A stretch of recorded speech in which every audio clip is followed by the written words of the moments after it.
Good day to all. I am Bryn Hurleyson, presently the Constellation Regional Herald in the Midrealm.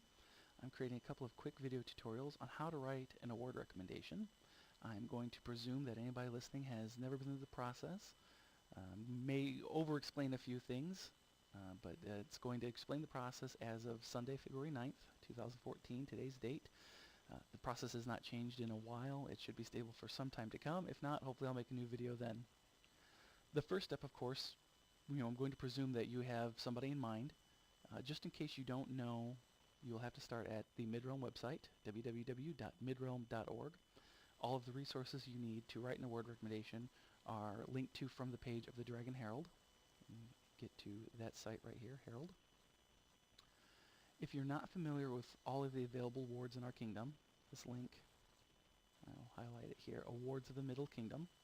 It's going to detail for you all of the awards, the appropriate titles, everything that you need to select the exact correct award.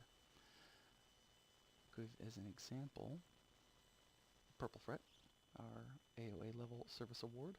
If you click it, it will tell you what it's given for.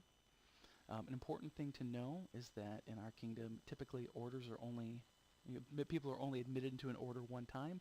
Awards can be given more than once. So just because if in a moment you find out that your chosen target already has received an award, it does not mean that they cannot receive it again. So the first step, ideally, is that you're going to find out what awards that person has. You want to make sure that you're not submitting them for something they got 2 weeks ago, something an order that they're already a member of. To do that, you use the Middle Kingdom Order of Precedence.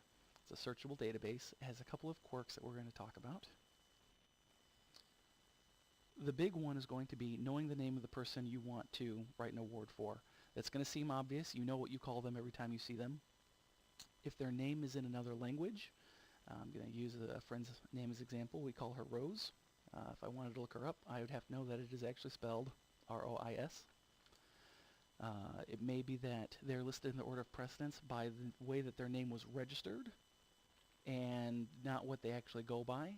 So it can be a little tricky to find the actual name. Presuming that you have the right name and the right spelling, the next problem can be wildcard characters.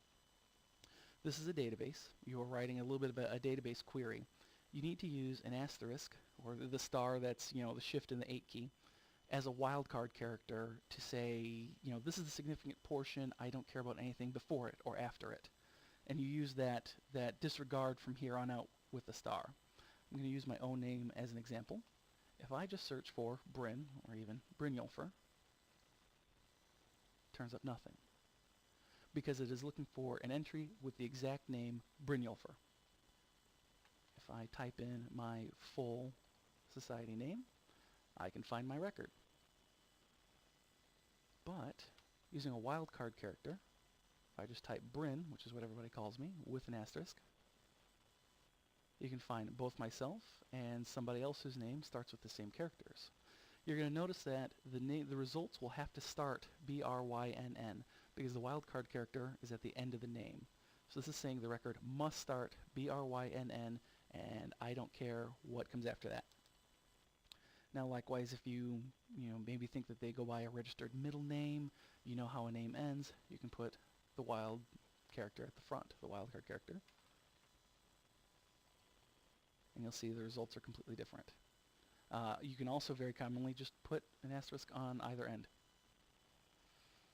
Better example for this is I'm going to use my own local group, the Shire of Greyhope. If I just enter Greyhope, nothing. An asterisk on the end, you find the Shire of Greyhope. An asterisk on the front, and we turn up everybody whose name is in the order of precedence ending in Greyhope. You'll notice that Greyhope Shire of does not appear in this listing. If we go ahead and add another asterisk, we get all of the entries that have the word Greyhope in it at the beginning or the end. A key thing to note is that a name may give old data, may say whether or not it's registered or not. That information is not necessarily accurate as of now. As a final note for this video, if the information is not correct, you need to contact the clerk of the Precedence.